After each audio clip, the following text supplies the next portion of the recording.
Welcome back to the Travels of Red Rover. This week we visit the Goldwell Open Air Museum. The sculptures at the Goldwell Open Air Museum are fantastic subjects for both sunset and starlit photography. We spend the next day photographing Rhyolite, a famous old ghost town near Beatty, Nevada. We sure do hope you enjoy the adventure. So sit back, buckle up, and let's go. Good evening. I'm here at the Goldwell Open Air Museum, which is a outdoor sculpture park at Rhyolite. And we've come here to do some sunset photography. It gets a pretty good sunset at this location when the sky is cooperative. If you come in the late winter, early spring.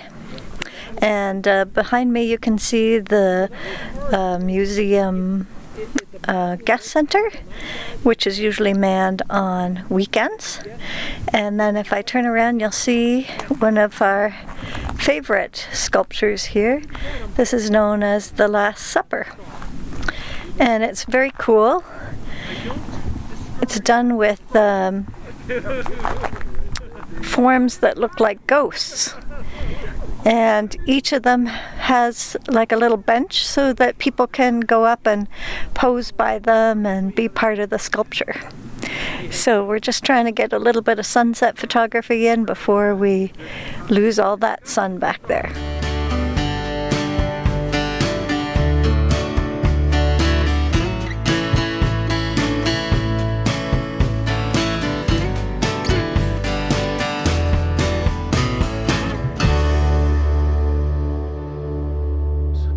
Karina and I are at the Open Air Museum in Rhyolite tonight. This is a part of Death Valley. And I was trying to shoot these guys right back here against the setting sun. However, it clouded over pretty heavily and really made it almost impossible to get a shot. I'll show you here on my camera what I was able to get. I actually only took one photograph tonight, which is a little unusual for me. On the back of the camera. And the really good light just never really materialized tonight, and that just sometimes happens. It's still very beautiful here. Crane's down working on the larger sculptures off to my left, and we're going to spend the weekend here, and hopefully the clouds will open up a little bit and maybe give us a chance to get a little bit of star photography in tonight.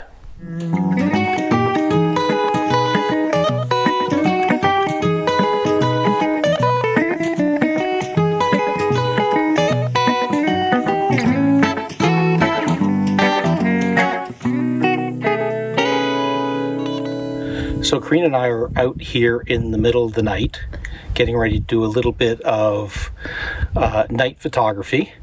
Unfortunately, we came up here to Rhyolite to shoot stars with a 1/3 moon, which we thought would be just lovely. Unfortunately, the clouds have moved in and we don't really have much light. So we've decided to set up some lighting ourselves and set up a couple light panels and then light up some of the sculptures here at the Rhyolite Open Museum and see if we can get some nice images. So Karina and I moved down into the sculpture park. We did our first photograph here of the cross and the wagon.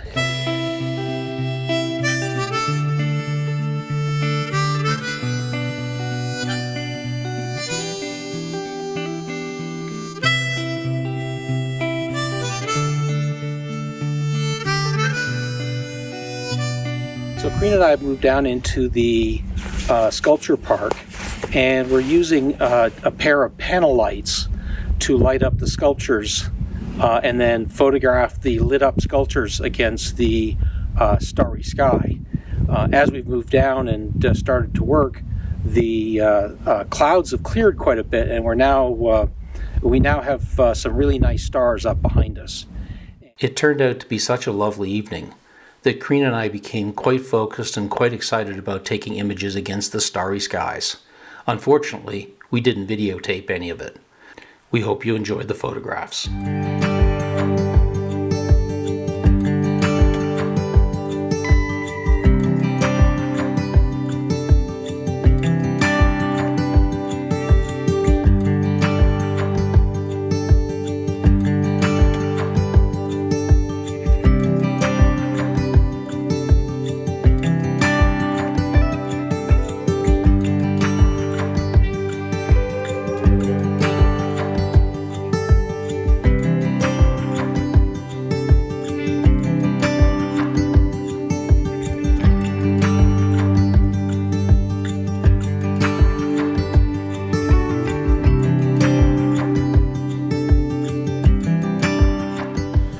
Karina and I parked in Bullfrog, Nevada last night. It was a mining town close to Rhyolite. It's pretty much just a flat parking spot that they allow boondocking on. So we spent the night here. After a lazy morning and a late breakfast, we headed back to Rhyolite to spend the day. Good morning.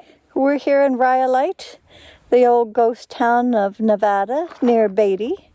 We're just about 3 miles outside of Beatty and 30 miles from Stovepipe Wells.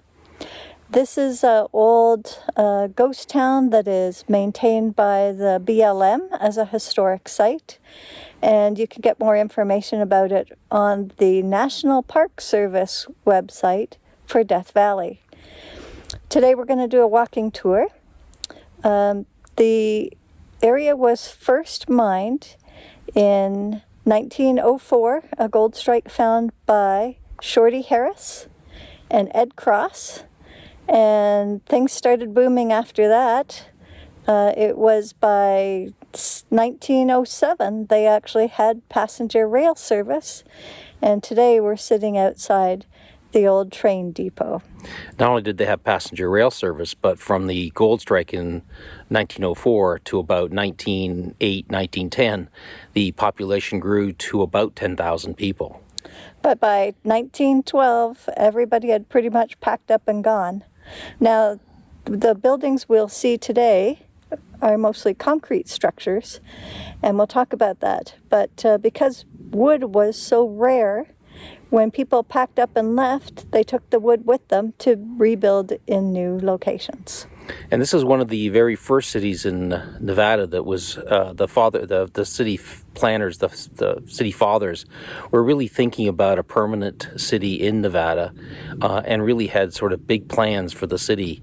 Of course, that was until the stock markets fell in the east, limiting the amount of financing available for making gold mines.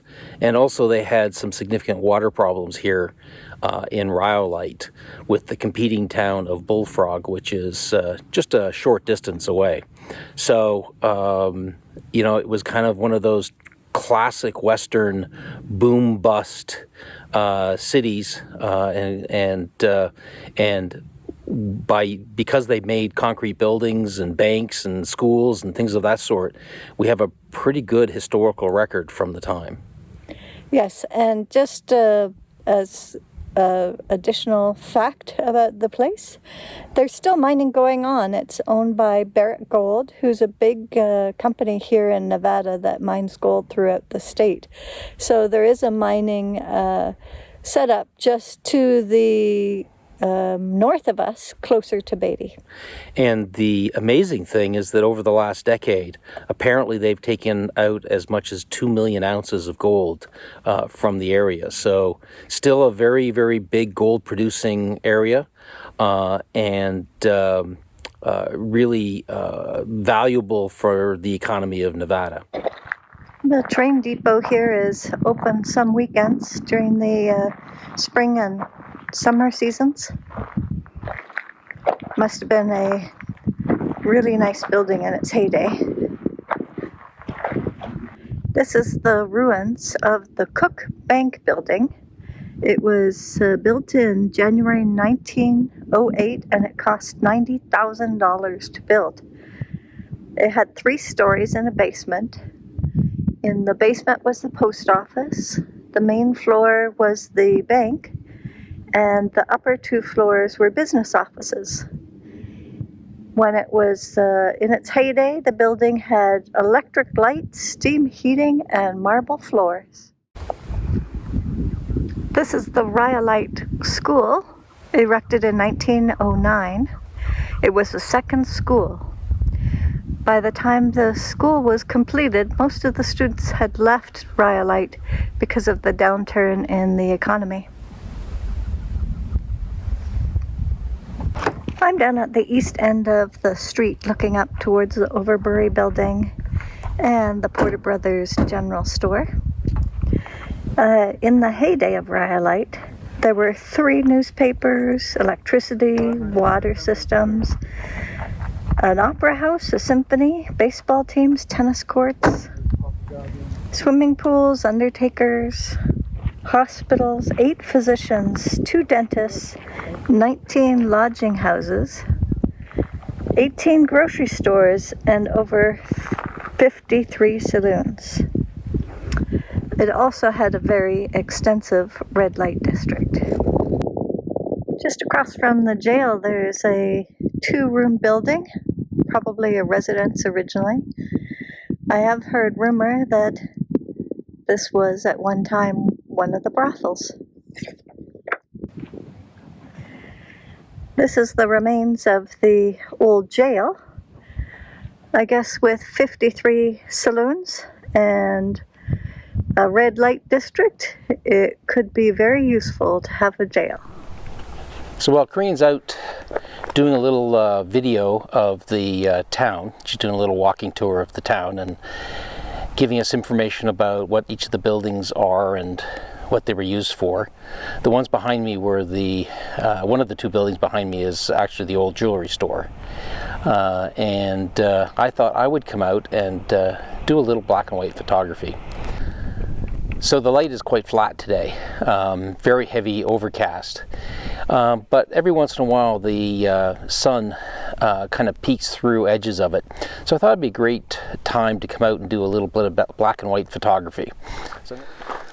So the building behind me here is actually one of my favorite photographic subjects in Rhyolite. It's got some just wonderful lines, and if you can capture some interesting clouds up behind the building like there are right now, it can make it really, really attractive.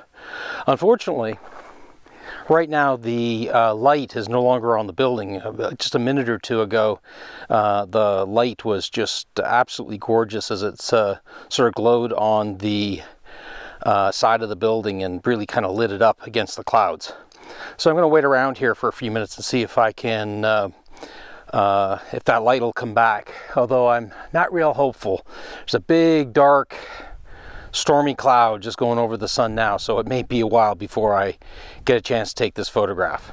Well, the light's going to be a little while before it comes back, so I decided to take a rest and drink some more of my coffee and just enjoy the lovely day. It is quite warm out here, a little bit of a breeze, but otherwise it's just a really quite lovely day. And as I said, when the sun comes back out here, the buildings are just going to look gorgeous.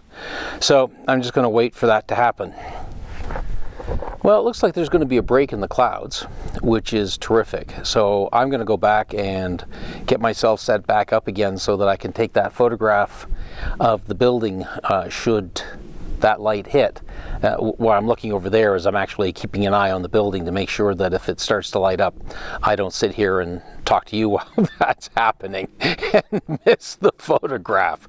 It's been known to happen a time or 2. So anyway, we'll show you the results in a little while. We'll probably show you both the result of the flatter non-lit building and a shot of the building that's a little bit brighter. So take care, and we'll talk to you in a little while. Here are the shots. The first one is the black and white before the sun comes out on the building. The second shot is after the sun starts to light up the building. And the third shot was actually my favorite of the day. And the final one is a color shot for no other reason than just because.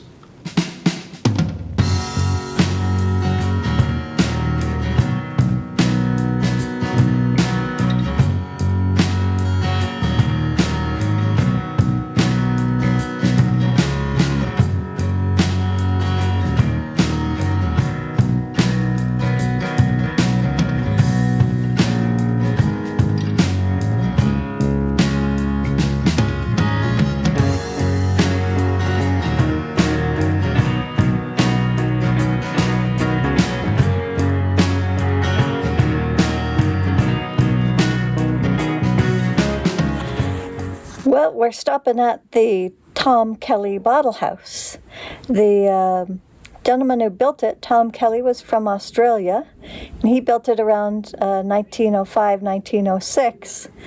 The funny story about that is, after he built it, he sold raffle tickets for $5 a piece to raffle off the house. I think he sold 5,000 tickets. No, 2,000 tickets at $5 a pop. Yeah. So in 1904, $5 was $5. So that must have been quite a feat to generate $10,000 for this little bottle house here. Now the bottle house is in pretty good shape because in 1926, Paramount Pictures came out here and used it for part of a film.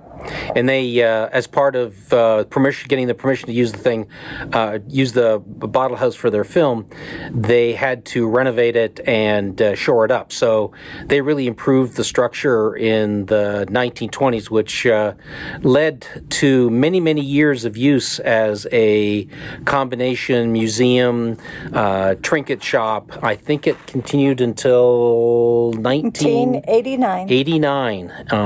And even now, typically during the higher season for tourism in the area, there's often a BLM volunteer here who will give you a little tour around the house, and that I don't think they let anybody in the house anymore because part of the floor seems to be rotting away. So we'll show you some detailed pictures of the structure.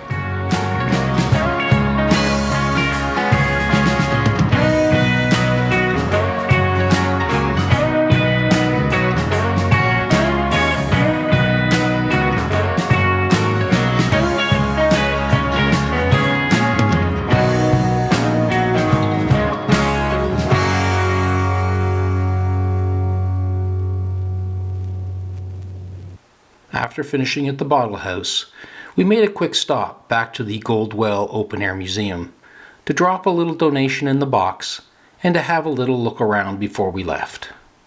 This is a very cool mosaic bench, and if you wander around you'll find some interesting items in amongst the tiles. If there's anyone who's a Star Trek fan.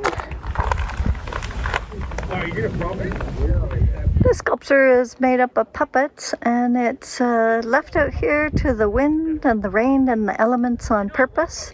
It's kind of a study in what the effect of the elements will be on these nice little characters. And you can see that they've made it very interactive by providing a bench, and lots of people use it to sit down and take their pictures with the puppets.